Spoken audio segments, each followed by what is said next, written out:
Leroy Sane has been dropped by Pep Guardiola and called out by Toni Kroos, so what's going on with under-fire Manchester City star? So just what is going on with Leroy Sane? After missing out on a spot at the World Cup, something he's possibly quite thankful for given how Germany's title defense in Russia went down, it had been expected that he would return to Premier League life fit, firing and on a mission to impress.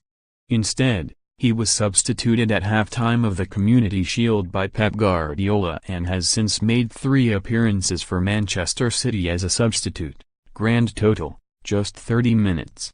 His cameo in the 1-1 draw at Wolves was error-strewn, bar one thrilling run that took him past 4 players and almost led to an injury-time winner as Sergio Aguero clattered the crossbar with the resultant free kick, and Guardiola subsequently elected to not even name last year's PFA Young Player of the Year in City's squad for the weekend win over Newcastle.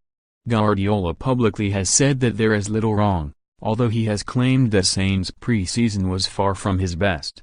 But the Catalan has reckoned that at times there has been a lack of application from the 22-year-old and that he has perhaps slackened off slightly after last year's triumphs, something Guardiola has warned his stars against.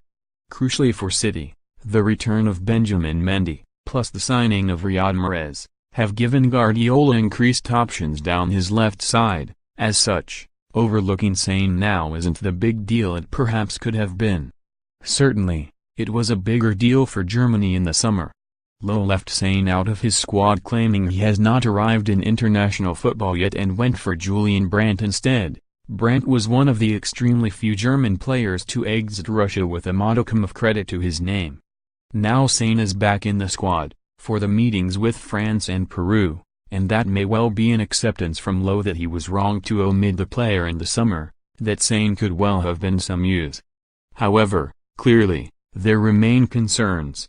It was telling that Toni Kroos, a player who has worked under Guardiola, so publicly went into his concerns over his young teammate, who he says perhaps isn't doing all he can to help himself.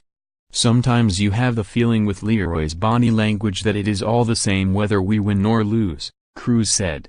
He has to improve his body language. He's a player who has everything you need to be a world-class player, but sometimes you have to tell him he has to perform better.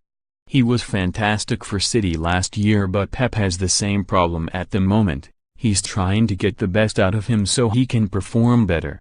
What is crystal clear is his quality, his pace, his left foot.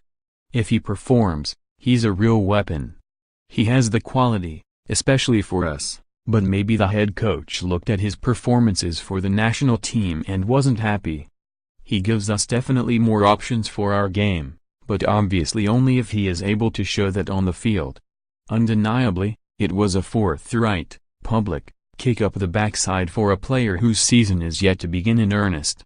It's all a far cry from the player who last season terrorized defenses across England, reaching double figures in the Premier League for both goals and assists.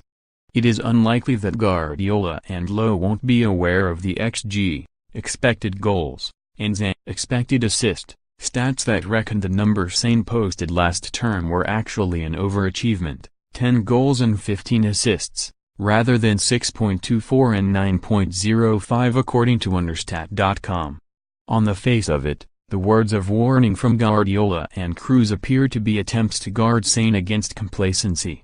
Such are the options at both City and Germany's disposal. If Sane doesn't heed the warnings of teammates and managers alike, then 2018-19 may be nothing but a major step backwards.